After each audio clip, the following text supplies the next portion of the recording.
Perkinsville is a village of the town of Wethersfield.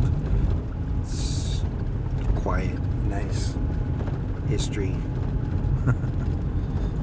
Machine tool, machining industry, a lot of that type of stuff's been done because of the rivers.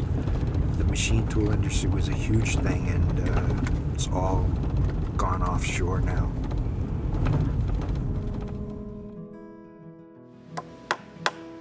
My name is Glenn Bowman. I've been the owner of Vermont Soapstone Company for the last 25 years.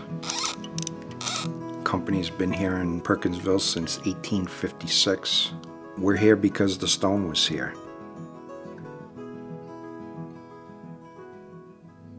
Soapstone is fairly unique in that it holds and radiates heat, and so inversely, if you get it cold, it stays cold. We got a phone call a few years back. Teroforma asked if we could make them some whiskey stones. We'll have to admit that we kind of laughed at him a little bit. We went out to the scrap pile and we cut them up a few pieces. We shipped them down to him, and here we are 3-4 years later, and I think at this point we've made them about 3 million pieces. It's a lot of pieces. It's a really lot of pieces. We produced them first with a sharp cut edge, and the sharpness, it didn't look great. It didn't look like an ice cube.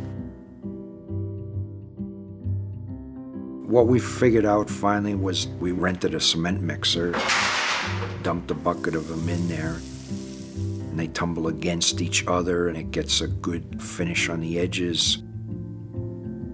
You know, there are ways to solve almost every problem. You know, the New England economy, which is our market in architectural stone, has certainly had its issues over the last 5 years or so. The Whisky Stones has helped keep us afloat, quite honestly, yeah. I remember my grandfather, he had that bottle that he kept up on the top shelf, and it always kind of broke his heart that he had to put an ice cube in there because it would always melt a little bit, and the stone, he would have loved that idea. I guess what attracted me to the business in the first place was its history. You know, we produce a product that I guarantee forever because I think it'll last forever. It's not going to be different in 5 years or 10 years or 20 years. It's still going to be the same product, produced the same way, probably by the same people.